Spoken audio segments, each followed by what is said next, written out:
আপনারা দেখছেন একুশে টেলিভিশন।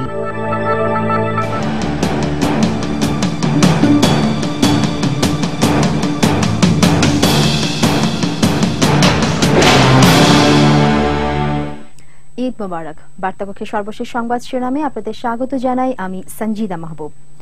ভারতের পশ্চিমবঙ্গ রাজ্যের বর্ধমানে গেল বৃহস্পতিবার বোমা বানাতে গিয়ে নিহত 2 জঙ্গির মৃত্যুর পর পশ্চিমবঙ্গ বাংলাদেশ সীমান্ত জুড়ে কড়া সতর্কতা জারি করেছে রাজ্য পুলিশ।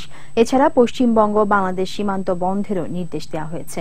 মঙ্গলবার আনন্দবাজার পত্রিকায় প্রকাশিত প্রতিবেদনে বলা হয়েছে, ঘটনার পর উভয় দেশের সীমান্তে নিরাপত্তা তৎপরতা বাড়ানো হয়েছে। এদিকে রাজ্যের আইন শৃঙ্খলা ও নিরাপত্তা পরিস্থিতি নিয়ে সিআইডি স্পেশাল আইজি দয়মন্ত্রী সেনের সঙ্গে বৈঠক করেছেন রাজ্য পুলিশের মহাপরিচালক জিএমপি রেড্ডি।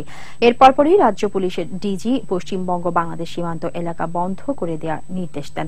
গেল বৃহস্পতিবার বর্ধমানে বোমা বিস্ফোরণের ঘটনায় নিহত শাকিল আহমেদ ও সুবহান মণ্ডল নিষিদ্ধ জঙ্গি সংগঠন জামাতুল মুজাহিদিন বাংলাদেশ জেএমবির সদস্য বলে দাবি করেছে রাজ্য পুলিশ। নিহত শাকিল আহমেদের মোবাইল কল লিস্ট দেখে পুলিশ জানতে পেরেছে, ঢাকা, চট্টগ্রাম, রাজশাহী ও সিলেটের বেশ কয়েকজনের সঙ্গে নিয়মিত কথা বলত সে।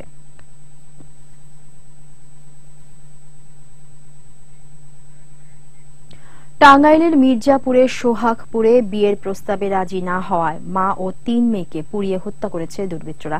আটক করা হয়েছে 3 জনকে। টাঙ্গাইলের অতিরিক্ত পুলিশ সুপার জানান, রাতে ঘরের জানালা দিয়ে ভেতরে ঢুকে পেট্রোল ঢেলে আগুন দেয় দুর্বৃত্তরা। মুহূর্তের মধ্যে তা চারদিকে ছড়িয়ে পড়ে। এতে আগুনে পুড়ে মারা যান প্রবাসী মজিবরের স্ত্রী হাসনা বেগম ও 3 মেয়ে মরিয়ম, মিলি এবং মিম। একই এলাকার জাহাঙ্গীর আলম ওই পরিবারের বড় মেয়ে মরিয়মকে বিয়ের প্রস্তাব দিয়ে আসছিল দীর্ঘদিন ধরে। এতে রাজি না হওয়ায় তারা এই ঘটনা ঘটিয়ে থাকতে পারে বলে ধারণা করছে পুলিশ। ঘটনাস্থল থেকে পেট্রোলের 2টি কন্টেইনার ও জড়িত সন্দেহে 3 জনকে আটক করা হয়েছে। মানিকগঞ্জের শিবালয়ের 60 ঘর এলাকায় ঈদের সাংস্কৃতিক অনুষ্ঠানে যুবলীগ নেতাদের হামলায় শাহিনুর রহমান নামে একজন নিহত হয়েছে। আহত হয়েছে 7 জন। প্রত্যক্ষদর্শীরা জানায়, ঈদ উপলক্ষে গেল রাতে 60 ঘর উচ্চ বিদ্যালয় মাঠে নিজাম খুনি নাটকের আয়োজন করে স্থানীয় শৌখিন নাট্যগোষ্ঠী। প্রধান অতিথি নাটক উদ্বোধন করে চলে যাওয়ার পর তেওতা ইউনিয়ন যুবলীগের সাধারণ সম্পাদক মাসুদ হোসেনের নেতৃত্বে 10-15 জন লাঠি হাতে মঞ্চে হামলা চালায়। তারা মঞ্চ ভাঙচুর করে। এ সময় দর্শকরা এগিয়ে গেলে সন্ত্রাসীদের হামলায় শাহিনুর রহমান নিহত হন। শিবালয় উপজেলা যুবলীগের সভাপতি উপজেলা পরিষদের ভাইস চেয়ারম্যান আলী আহসান মিঠুকে প্রধান অতিথি না করায় তার অনুসারীরা এই হামলা করেছে বলে প্রত্যক্ষদর্শীরা অভিযোগ করেছে। এই ঘটনায় এলাকায় চরম উত্তেজনা বিরাজ করছে। খুলনার সুন্দরবনে পুলিশের সাথে কথিত বন্দুকযুদ্ধে নিহত 13 বনদস্যুর মৃতদেহ ময়নাতদন্ত শেষে স্বজনদের কাছে হস্তান্তর করা হয়েছে। মঙ্গলবার পাইকগাছার পুলিশ নিহতের মৃতদেহ স্বজনদের কাছে হস্তান্তর করে। এদিকে এই ঘটনায় বনদস্যু বাহিনীর সন্দেহভাজন প্রধান কাশেম সহ 5 জনের নাম উল্লেখ করে অজ্ঞাতনামা বনদস্যুদের আসামি করে মামলা করা হয়েছে। এছাড়াও এরই মধ্যে গ্রেফতার সন্দেহভাজন 2 বনদস্যুকে জিজ্ঞাসাবাদের জন্য আদালতের কাছে রিমান্ড আবেদন করা হবে বলে জানিয়েছে পুলিশ। চলতি অর্থ বছরে বাংলাদেশে 6.2% অর্থনৈতিক প্রবৃদ্ধি অর্জিত হবে বলে পূর্বাভাস দিয়েছে বিশ্বব্যাংক। বাংলাদেশের অর্থনীতিতে এর ইতিবাচক প্রভাব পড়বে বলে মত দিয়েছে সংস্থাটি।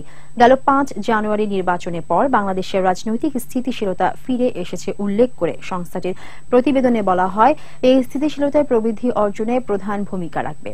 সোমবার প্রকাশিত বিশ্ব ব্যাংকের সাউথ এশিয়া ইকোনমিক ফোকাস প্রতিবেদনে বাংলাদেশের সামষ্টিক অর্থনৈতিক স্থিতিশীলতা অব্যাহত থাকবে এবং প্রবাসীদের রেমিটেন্স বৃদ্ধি ও সরকারি অবকাঠামো বিনিয়োগ থেকে সৃষ্ট সামগ্রিক চাহিদার কারণে দেশের অভ্যন্তরীণ ভোগও বাড়বে বলে পূর্বাভাস দেওয়া হয়। প্রতিবেদনে বলা হয়েছে, 2015 সালে দক্ষিণ এশিয়ার দেশগুলোর গড় প্রবৃদ্ধি 6% হতে পারে।